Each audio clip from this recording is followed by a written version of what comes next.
Hey everyone, Luke Hobbs here at Gardiner Houlgate Auction Rooms, auctioneer and head of department. Today we're having a look at this 1965 Fender Stratocaster that's coming up on our next auction on the 7th of December 2022. As we look over the guitar, we'll see that it's in good, used condition for the age, with some knocks and blemishes. The eagle-eyed among us will notice that the guitar features late 64 and both early 65 specs that are not often seen together on an instrument of this age, which we will have a look through and point out throughout this video.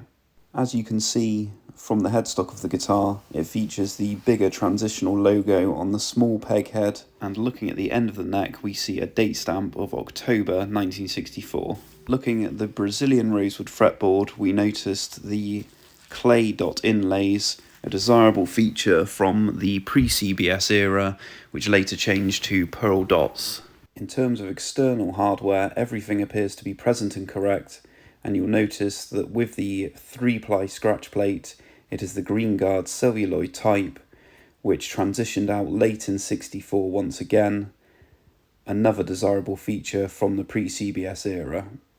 When we look inside the guitar, we notice the correct paint stick markings in the neck pocket, the finishing method for that period, and is when we start to examine the internal electrics we start seeing 1965 dated parts, including the grey bottom pickups with the hand-drawn 65 date markings, and the potentiometers, which are all CTS week 5 of 1965, so very early fitted parts from 1965.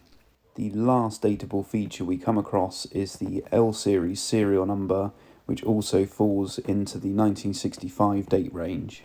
To finish things off nicely, we have an original correct period Fender hard case. So there we have a good example of a 1965 Fender Stratocaster featuring some of the more popular features from the earlier year, including a green guard, clay dots, and the smaller type headstock.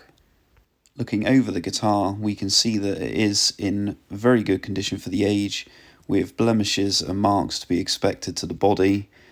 The neck has some light wear to the back, which gives a very nice, comfortable, smooth playing feel. We would advise with the frets that up around the 15th fret position there is some choking when bending, and therefore some may feel that a refret is necessary. We hope you enjoyed this video overview of this 1965 Fender Stratocaster that is lot 196 in our next auction on the 7th, 8th and 9th of December, with this lot going under the hammer on the 7th, alongside over 1,300 other lots of guitars, guitar-related items, memorabilia, studio and audio gear, and much more. The full catalogue can be viewed at auctions.gardinerhoulgate.co.uk or alternatively www.guitar-auctions.co.uk. And lastly, please remember to like and subscribe so you can keep up with future video content.